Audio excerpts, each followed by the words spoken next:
unless you exert yourself to actually create the change that you want to see in yourself, you're going to do those things that you think you're never going to do to your children.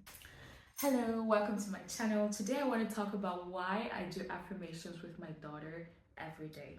I truly believe that we are born knowing how worthy we are, how amazing we are, and that the world is abundance, that we can have anything and be anything that we want to have. But we are brainwashed into thinking that everything is limited. There's a limit to everything. You can't have this, you can't be this unless you struggle and sweat and cry and suffer.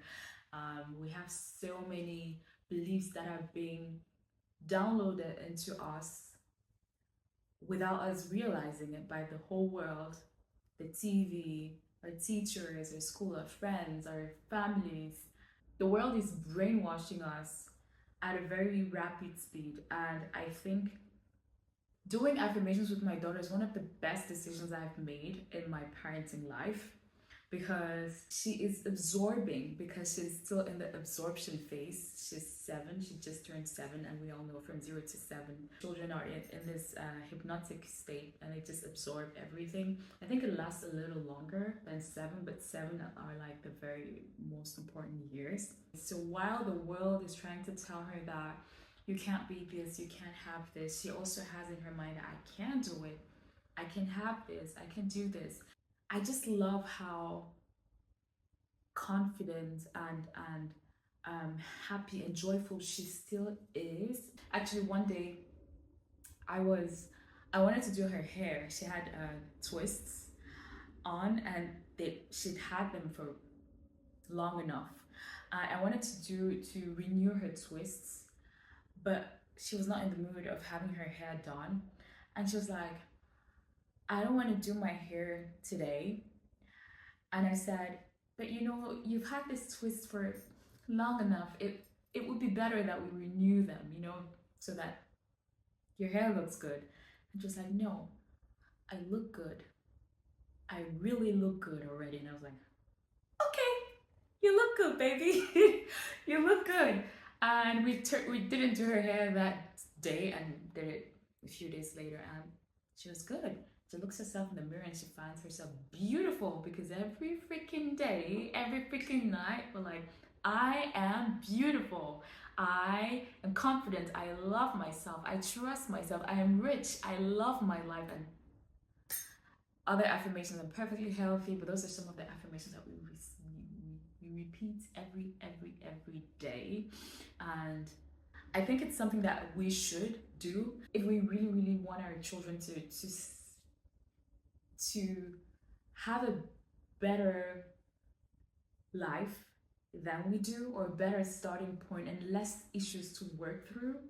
Because I know too many adults around me that lack the confidence, don't know their self-worth, have zero self-worth, including me. I have some of these issues as well. Don't love themselves, have like a super nasty money mindset, and like, just how many of us struggle with money? Which is one of the reasons that I'm even more motivated to do these affirmations with my daughter, because I had this aha moment one day at a museum. It's in Berlin. It's a super massive, beautiful palace. It is gorgeous. I'm obsessed with old buildings because they're just so beautiful, and there's so much attention to every detail, and I just love them. And as I was walking into this into the garden, I just had this, it just clicked for me. It really just clicked in an instant. And I thought, it seems as though, but it doesn't really seem, it is, but I'm gonna say it seems as though we are being wired to accept poverty as being abundant. Because when you look at the houses in which we live today, the apartments in which we live today, they're really super small. They're really super small, yet we have proof that people lived really lavishly. And yes, there was a lot of poverty, I know that. But when you read what middle class families had access to, middle class families do not have access to today. They strive for way less. Like, you can read so many autobiographies, and like Jim Rohn. I remember Jim Rohn saying in one of his talks that he was 25, he was married and didn't have a house. Like today, you're 30, you don't even think of having a house. You're just looking for an apartment. We live in this super small places, yet people had a vision of this grandeur and all this beauty, to surround themselves with beauty and space. I really just think that as parents, we have to do our best to help our children, because unless you were very lucky, extremely lucky, you were not born to parents that knew that the world is actually abundance and that you can be, do, and have anything you want. You most likely didn't grow up knowing that you were worthy of all that you want to have. And when I say worthy, I'm not just talking about money, I'm talking about the kind of love that you want to have, the kind of relationship that you want to have with your children, a happy family. You got a few positive things. Obviously, we always get positive things, but you most likely had a lot of messed up beliefs that you downloaded from your surroundings, from the people around you, and therefore you are passing down these things to your children. Because I love how people always say, and I said this to myself, I will never do this with my child. I will never do this with my child. But unless you exert yourself to actually create the change that you want to see in yourself, you're going to do those things that you think you're never going to do to your children. You will do them. You will do them. You might do it a little less, but you will do them. You will do them because the subconscious mind directs our action.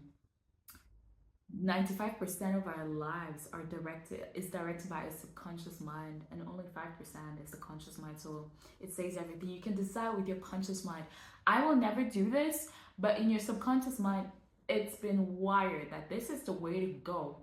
And you may want to, as much as you may want to be this perfect, amazing, whatever person that you want to be, unless your subconscious mind is in line with that version of you, you're not going to be that version. And that is why I think affirmations and positive words are an important tool to have in our toolbox as parents, in helping our children create a better life than the life that we have, and do it in an easier way. With that said, I'm gonna end this video here. Thank you for watching. I will see you in the next video. Bye.